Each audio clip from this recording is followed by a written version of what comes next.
لاہور میں. تو مہم کی دو حصے ہیں, ایک تو اینٹی کرپشن چل رہا ہے جو سندھ سے شروع ہوگا, اور پھر ایک سیاسی ریلی شروع ہوگی لاہور میں, اور پھر انہوں نے آخر میں یہ کہا کہ اب نواز شریف صاحب کو احتساب دینا پڑے گا, اپنا احتساب کروانا پڑے گا. مصطفیٰ کمال صاحب کا جو تقریر تھی میں نے سنی, آئی تھنک کافی عقل مندی کی باتیں انہوں نے بھی کی. ان کا پہلا کہنا تو یہ تھا کہ فوجی آپریشن جو ہیں وہ سارے مسائل کا حل نہیں ہے. جو میں سمجھتا ہوں انہوں نے بڑی اچھا پوائنٹ اٹھایا کہ فوجی آپریشن کے بعد آپ کو پھر گڈ گورننس, اچھی حکومت کرنی پڑے گی, ورنہ پھر دوبارہ وہیں پہ ہم پہنچ جائیں گے جو پوائنٹ جہاں سے ہم شروع ہوئے تھے. پھر انہوں نے کہا کہ بلدیاتی حکومتیں جو ہیں ان کے پاس اختیارات اور فنڈز دونوں ان کے پاس منتقل ہونے چاہیے, ورنہ, اور پھر را کا انہوں نے ذکر کیا. سراج الحق صاحب نے لاہور میں جلسہ کیا. انہوں نے پہلی بات تو یہ کی کہ جو کمیشن ہے اس کو ہم مسترد کرتے ہیں. انہوں نے پھر کرپشن کا اور آف شور کا, کمپنیز کا آپس میں لنک جوڑا, اور یہاں پہ بھی مہم جو ہے وہ مئی کی پہلی تاریخ سے شروع ہو رہی ہے. اب ان سب کے پیغامات کا امپیکٹ کیا ہوگا, یا ان کا اثر کیا ہوگا سیاسی مائن فیلڈ میں, سیاسی فیلڈ کے اوپر؟ دیکھیں یہ ہے کہ سیاسی ٹیمپریچر, درجہ حرارت جو ہے وہ بڑھ رہی ہے. اس کی بنیاد جو ہے پیناما لیکس ہیں, اور اس کی بنیاد ایک اور وجہ سے بھی ہے کہ سرکاری پارٹی جو ہے اور وزیر اعظم صاحب کو اس کا ٹھوس جواب دے نہیں سکے جو ان پہ الزامات ہیں. آپ سمجھتے ہیں پیناما لیکس کے بعد یہ سارا کام شروع ہو؟ یہ ہے تو بنیاد تو اس کے پیناما لیکس ہے, کیونکہ گورنمنٹ انڈر پریشر ہے. اچھی بلی ایک گورنمنٹ جو کہ کانفیڈنٹ لگ رہی تھی, پورے اعتماد چل رہی تھی. لوگ تو یہ بھی کہنے لگ پڑے تھے کہ 2018 کے الیکشن جو ہیں اس کا وہ بس بڑی پوزیشن میں ہیں اس کو جیتنے میں. جی بالکل.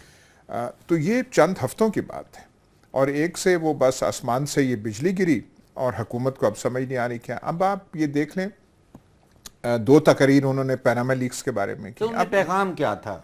دونوں تقریر ملتی جلتی تھیں. نہیں, پر اس میں کچھ وہ جواب تو دے نہیں سکے نا. اگر آپ اپنی اخلاقیات کا ڈھنڈورا پیٹ رہے ہیں, آپ یہ کہہ رہے ہیں کہ میں پاکستانی ہوں, میرا مرنا جینا پاکستان میں ہے, میرا خاندان پاکستان میں ہے, ساتھ یہ بھول رہے ہیں کہ میفر فلیٹس تو پاکستان میں نہیں ہیں, آپ کی آف شور کمپنیز تو پاکستان میں نہیں ہیں, تو میں نے یہیں رہنا ہے. وہ پتہ نہیں پاکستانیت کا درس جو ہے, پہلا سیشن یہی تھا, وہ پاکستانیت کا جو اتنا کر رہے تھے کیوں دے رہے تھے, مطلب کس بات پہ وہ کر رہے تھے. تو ایسی چیزوں سے کوئی جواب وہ نہیں دے سکے. پھر جو انہوں نے کمیشن جو ایک مقرر کیا ہے, اس کا پھیلاؤ تو میرے خیال آپ دنیا کے تمام سمندر بھی ملا لیں تو اتنا پھیلاؤ نہیں ہے جتنا کہ کمیشن کا ہے کہ 47 سے کریں اور یہ کریں. تو وہ صاف پتہ چل رہا تھا کہ جو پہلے دن سے وزیر اعظم صاحب کر رہے ہیں کوشش کہ اس مسئلے کو ایویڈ کیا جائے, اس سے دور کر کے کسی تہے کے نیچے ہم کر دیں, وہ بدستور کوشش وہی ہے.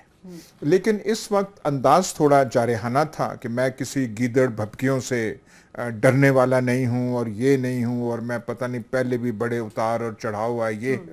صرف یہ وہ دیکھیں نا, ایک بات یہ ہے کہ ان کے الزام کیا لگ رہا ہے. الزام ہے کہ آپ غلط بیانی سے آپ کام لے رہے ہیں, آپ حقائق کو چھپا رہے ہیں. اب یہ ایک سربراہ حکومت, سربراہ مملکت کے لیے یہ بہت الزامات ہیں. سر, پیناما لیکس کے بعد جتنے بھی جمہوری ممالک میں آپ نے دیکھا ہے ان کا ریاکشن, وہ 2 قسم کے ریاکشن آئے ہیں. ایک ریاکشن تو یہ آیا ہے کہ انہوں نے ریزائن کر دیا ہے. دوسرا ریاکشن یہ آیا ہے کہ انہوں نے اپنے کھاتے کھول کے سامنے رکھ دیے. ہم ایک تیسری سمت میں جا رہے ہیں, یعنی کہ یہاں پہ بھی یہی ہونا چاہیے تھا. یا تو آپ اپنے سارے اثاثہ جات کھول کے رکھ دیں, قوم کے سامنے رکھ دیں, اپنی آف شور کمپنیاں بھی, اپنے باقی سب اثاثہ جات, اور لیٹ دا پیپل ڈیسائیڈ. یا پھر ڈاکٹر صاحب, یہ جو پیناما لیکس کے بعد پولیٹیکل ہلچل میں مچی, اور اب یہ جو جلسے جن کا آغاز اب عمران خان کہہ رہے ہیں کہ لاہور میں بھی کریں گے, آپ کو کیا لگ رہا ہے یہ نیکسٹ فیز ہے اب؟ دیکھیے, ایک بات تو پکی ہے کہ اس وقت P T I, Pakistan Peoples Party, Jamaat Islami, 2 باتیں ایاز صاحب وہ جو کہہ رہے ہیں ان میں تینوں پارٹیاں متفق ہیں. پہلی بات وہ یہ کہہ رہے ہیں کہ احتساب سب سے پہلے وزیر اعظم صاحب کا کریں. یہ تینوں پارٹیز یہ کہہ رہی ہیں. اس کے بعد باقی 20 کروڑ کا بھی بے شک کریں یا 200 کا کریں, جس کا بھی آپ نے کرنا, پہلی بات. اور دوسری بات وہ یہ کہہ رہے ہیں کہ نواز لیگ کا اس وقت جو طریقہ اختیار کیا انہوں نے احتساب کا, یہ جو جوڈیشل کمیشن کی بات ہو رہی ہے, وہ نہیں مانتے, وہ نامنظور ہے. یہ 2 پلیٹ فارم جو ہیں یہ ساری جوائنٹ اپوزیشن پارٹیز کہہ رہی ہیں کہ یہ ہم کو منظور نہیں. 2 چیزیں دیکھیں نا, یہ تو کیا کہتے ہیں, زہر کی پھکی کھانے کے مترادف ہے کہ اگر کوئی سیاسی پارٹی مان جائے اور کہے ہاں جی یہ ہم ویلکم کرتے ہیں اس جوڈیشل کمیشن کو، کیونکہ اس میں تھوڑی سی بھی جو ان کے ہمدرد ہیں ان کو بھی آپ ٹی وی کیمرز کے سامنے نہیں ویسے پوچھ لیں کہ یار یہ آپ نے کون سے یہ کیا، وہ بھی ہنس پڑیں گے، اور وہ بھی کہیں گے، نون لیگ کے ایم این ایز ہنس پڑیں گے کہ یار اب کیا کریں اور ہم کیا کریں اور اب کیا چاہتے ہیں۔ یہ جواب ہی نہیں ہے کہ وہاں سے شروع کریں، جنہوں نے اپنے لونز رائٹ آف کرائے ہیں وہ آپ کر دیں، جنہوں نے یہ کیا ہے وہ بھی دیکھ لیں، اور میں اپنے خاندان کو بھی پیش کرتا ہوں۔ مطلب یہ کوئی ڈرامہ بازی ہو رہی ہے یہاں پہ، کیا ہو رہا ہے؟ سر یہ ان کی کاؤنٹر حکمت عملی ہے۔ ایک تو سیاسی حکمت عملی آج سے شروع ہو گئی، کوٹلی ستیاں چلے گئے اور وہاں انہوں نے کہا کہ اب میں لوگوں کے ساتھ انٹریکٹ کروں گا اور اپنے جلسے کروں گا۔ ساتھ ہی قانونی حکمت عملی جو نظر آ رہی ہے اس میں دو پہلو جو مجھے ایک تو کہتے ہیں کہ ڈیلے کرتے چلے جائیں کسی طرح، اور دوسرا یہ کہ پھیلا دیں نہیں تو آپ اپنا الزام۔ سر اس دفعہ یہ پہلے یہ والی حکمت عملی ان کی کامیاب رہی ہے، اس لیے شاید یہ اس کو دوبارہ اپنانا چاہ رہے ہیں، لیکن اس دفعہ مجھے لگ رہا ہے کہ ڈیلے کرنا وزیر اعظم کے اپنے سیاسی مفاد میں نہیں ہوگا۔ آپ اس کو لنگر آن کرتے جائیں، لمبا کھینچتے جائیں تو یہ ان کے خلاف جائے۔ نہیں تو کیا کریں، وہ آپ کے سامنے وہ سارا کچھ کھول دیں وہ، اور وہ کہیں اس سے آپ بھاگ نہیں سکتے۔ یہ چارجز جو ہیں کہ آپ کی وہاں پراپرٹیز ہیں، آپ کی آف شور کمپنیز ہیں، یہ آپ خود تسلیم کر رہے ہیں، آپ اسے کہاں بھاگ سکتے؟ سوال صرف یہ ہے، کمپنیز کو تو کوئی انکار نہیں کر رہا، سوال یہ ہے کہ ان میں جو پیسہ ہے جو خرید و فروخت کا ہے وہ کہاں سے آیا ہے۔ اگر ان کے پاس جواب ہوتا تو ڈاکٹر صاحب یہ آج سے کوئی 15 دن پہلے انہوں نے سارا کھاتا کھول دینا تھا اور کہنا تھا یہ پیسے وہاں پہ تھے، اتنے کے ہم نے فلیٹس لیے تھے، یہ پیسے اس طریقے سے آئے۔ وہ اس کا جواب دے نہیں سکتے۔ بالکل ٹھیک۔ آیا صاحب بڑی اچھی بات کی کہ یہ جو الزامات لگے نواز شریف صاحب پر اس کا کوئی تسلی بخش جواب نہیں دیا، اور اسی وجہ سے ایک سیاسی افراتفری کا سا منظر ہمیں نظر آ رہا ہے۔ اب حالات کس طرف جا رہے ہیں اس پر بات کریں گے اس بریک کے بعد۔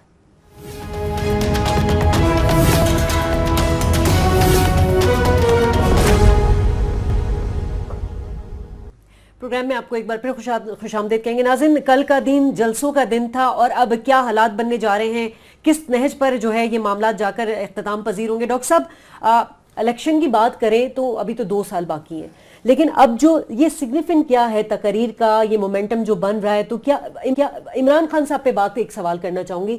پہلے بھی انہوں نے اس طرح کا جلسے دھرنے کیے لیکن وہ کیلکولیٹ نہیں کر سکے، تو پیناما لیکس کو لے کے اور کرپشن کو لے کے اب کیلکولیٹ کریں گے؟ جی شازیہ، اس دفعہ میرا خیال ہے کہ جو سبسٹنس ہے ان تقریر کے پیچھے وہ فرق ہے۔